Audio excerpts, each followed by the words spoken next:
北约成立75周年之际，宣布将举行为期4个月的军事演习，参演人数高达9万，将成为冷战后北约开展的最大规模军演。而英国警方声称成立了一个新的部门，应对中国、俄罗斯和伊朗3国构成的威胁。对于炒作所谓中国威胁这一老调重弹的做法，中方已多次提醒英方摒弃早已过时的冷战思维，停止搞反华鼓噪。北约欧洲盟军司令卡沃利18号宣布，北约31个成员国以及等待批准加入北约的瑞典都将参与军事演习，参演军队人数高达9万，各国将出动包括航母和驱逐舰在内的50多艘舰船、80多架战斗机、直升机和无人机，以及至少1100辆战车。这场代号为“坚定捍卫者2024”的演习是冷战后北约最大规模的军事演习。上次开展类似规模演习还是1988年冷战期间的战役重铸者演习和2018年的三叉戟接点演习，前者有12.5万人参演，后者有5万人参演。尽管北约在关于军演的通报声明中并没有提到俄罗斯的名字，但是外界普遍认为此次演习针对俄罗斯的意味浓厚。北约判断呢，俄罗斯可能不光是占领乌克兰的这个东部4个州啊，接下来有可能还会把奥德萨州啊等等纳到俄罗斯的这个势力范围，兼并他们认为然后俄罗斯掌握黑海啊、出海口等等吧，所以他为此呢，他要显示他的力量，这么大的规模当然是威慑俄罗斯，但是还想影响俄罗斯的政局的走向，影响俄乌冲突的这样一个战局。俄罗斯外交部发表声明称，此次大规模军事演习是北约赤裸裸的挑衅行动的继续。俄罗斯国家杜马议员预备役少将伊夫列夫分析称，北约的军演再次表明这一军事政治集团的侵略性。军演将从下周持续至5月，刚好与俄罗斯国内举行总统选举活动及当选总统就职时间完全重合，这绝非巧合。他强调，北约借军演企图恐吓俄罗斯选民，这是对俄罗斯内政的直接干涉。所以，这大选年是影响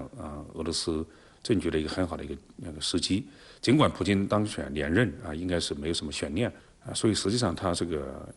一方面是力挺乌克兰，影响俄罗斯的战局，实际上也是影响未来的俄乌冲突的走向的。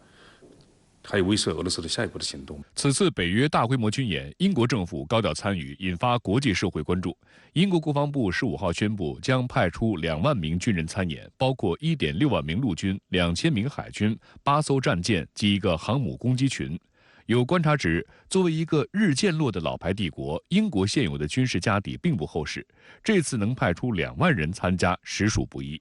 此前，在最新一轮的巴以冲突发生后，英国也是积极介入。在法国、意大利、西班牙等北约主要国家都拒绝加入美国拼凑的红海护航联盟之际，在没有联合国的授权下，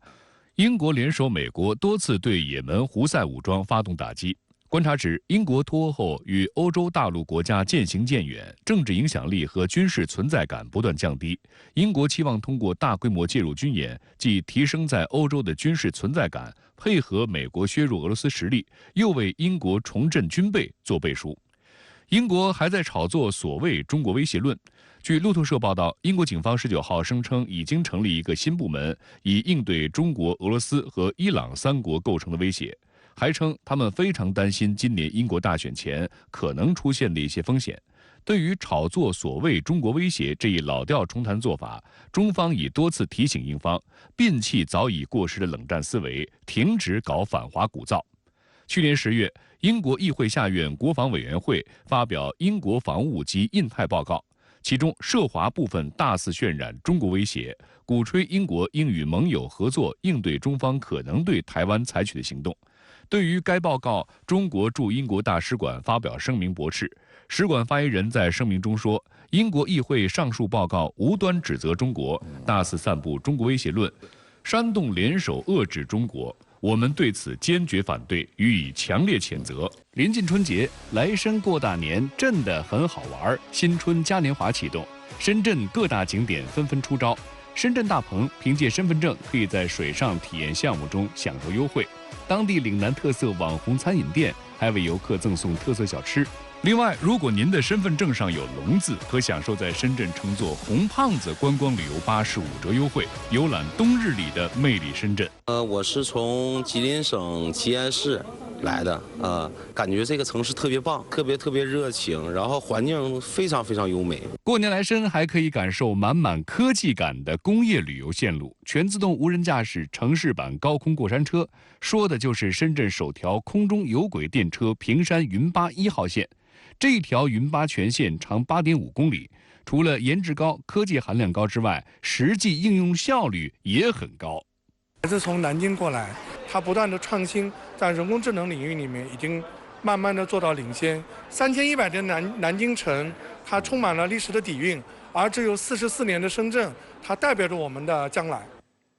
临近春节呢，全国各地都在举办颇具民俗特色的辞旧迎新活动。在山西临汾，45岁的张勇办了一场春晚，全程网络直播。王豆这辈子都没想到他能成为乐器。这次春晚我组织了16个队员，不玩锣鼓就玩簸箕。这场由网络主播自办的春晚1月20号在湖南、山西同时开演，1个多小时的节目吸引了1570万人观看。这台人都已经全都围满了，我们的演员都感受到了，所以今天现场根本停不下来，一直持续了很长时间。所有的演职人员都是当地村民，演出筹备更是接地气。各位股友们，春晚可以报名了。今日春晚本周相告，我可以吗？能行。就这样，一呼百应，100多个村民踊跃报名，组成了簸箕乐团，表演传统锣鼓、现代锣鼓、山西临汾民歌，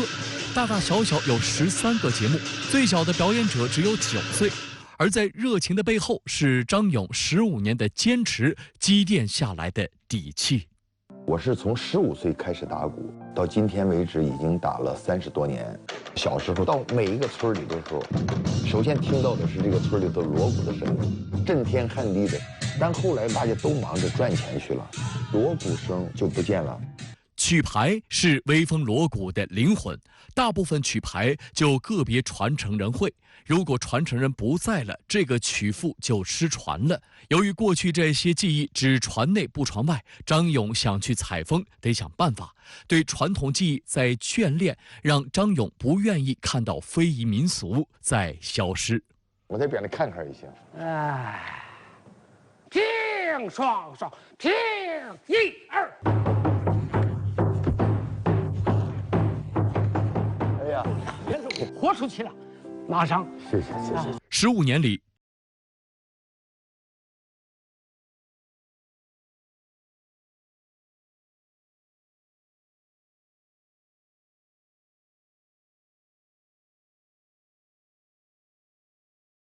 村庄最热闹的时候，就是锣鼓声响起的时候。现在，我不仅把家乡锣鼓声找回来了，还让这个声音通过春晚被更多人听见。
一者吉祥，尊贵。